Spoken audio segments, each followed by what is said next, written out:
Back news కేసుని నాని ఒక అప్పుల అప్పారావని అన్నారు బుద్దా వెంకన్న. టికెట్లు ఇప్పిస్తానని చాలా మంది దగ్గర డబ్బులు అప్పుగా తీసుకున్నాడని అన్నారు. అప్పులు తిరిగి చెల్లించాల్సి వస్తుందనే కేసుని నాని వైసీపీలో చేరారని ఆరోపించారు.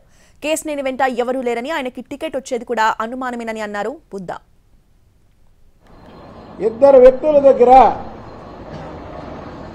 కోట్ల రూపాయలు అప్పుగా తీసుకున్నాడు. అప్పు అంటే కేసినేని నాని అప్పు అంటే గోడ కొట్టిన సున్నం. ఒకటి గుర్తుపెట్టుకోండి, కేసినేని నాని అప్పు తీసుకోవడం అంటే గోడకే కొడితే సున్నం మళ్ళీ వెనక్కి తీసుకోగలమా? వాడు అప్పుల బాధితులు చూడాలంటే పెద్ద లిస్ట్ ఉంది. రేపు జగన్మోహన్ రెడ్డికి కూడా చెప్తున్నా, నిజంగా వీడిని రోడ్డు మీద వదలాలంటే ముందు ఆ జనాల అప్పు వీడు ఎలా తీర్చాడు నువ్వన్నా తీర్చు. లేదంటే అప్పుల వాళ్ళందరూ ఈ వెనకాతలు వెళ్ళి బాబు బాబు అని అప్పు మాకు ఇవ్వాలని ప్రచారం చేస్తారు. కేసీఆర్ నానితో అన్నా తీర్పిచ్చు, లేదా జగన్మోహన్ రెడ్డి నువ్వన్నా తీర్చి వీళ్ళు అప్పులోళ్ళు.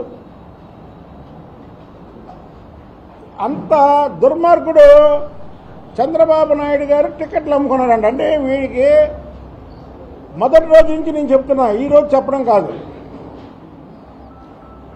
వీడి అవలక్షణాలన్నీ ఎదుటి మనిషి మీద రుద్దే వ్యక్తి వీడి కేసినేని నాని. వీడి ఒక్క మాట